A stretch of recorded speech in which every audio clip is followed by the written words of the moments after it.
Elvis Opiyo ashikiliwa na askari polisi kwa kosa la kummwagia tindikali aliyekuwa mwanamke wake anayefahamika kwa jina la Claire. Tukio hili limetokea nchini Kenya. Elvis Opiyo ni mfanyakazi au mwajiriwa katika taasisi ya kiserikali inayofahamika kwa NIS, National Intelligence Service. Ni askari mpelelezi au unaweza kumuita kama usalama wa taifa.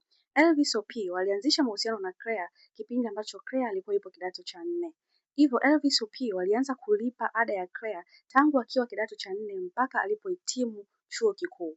Kwa upande wa Claire anasema kuwa yeye alishawahi kumzuia Elvis kuacha kumlipia ada, lakini Elvis hakuwahi kuacha. Alisema kwamba ni njia yake sahihi ya kuonesha namna gani ambavyo anampenda, lakini hakuishia tu kwenye swala zima la kulipa ada ya shule ya Claire, bali alikuwa akihudumia familia nzima, na hata mahusiano yao baina ya watu wawili yalikuwa yanafahamika katika upande wa familia ya Claire.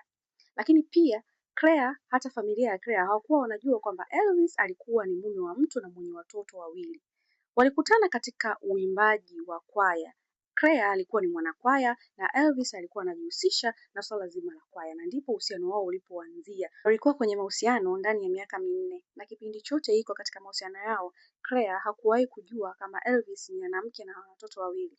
Na baada ya yeye kujua kama Elvis ana mke na watoto wawili ambao ni kama vile amewatelekeza, kwa sababu Elvis Opiyo alijikuta amebezi sana kwenye familia ya Claire na maisha ya Claire pasipo kujali hisia za mwanamke wake wala familia yake, watoto wake. Hii hali ilikuwa inamuumiza sana mwanamke wa Elvis, lakini hakukuwa na namna yoyote ya yeye kufanya zaidi ya kuvumilia machozi haya. Na baada ya Claire kugundua kwamba kulikuwa na mwanamke mwingine ambaye ni wa ndoa wa Elvis, ndipo alipoanza kutamba, kujiita yeye ni mke wa pili. Kipindi hicho bado hakuwa na plan ya kumove on, alianza kujiita yeye ni mke wa pili wa Elvis.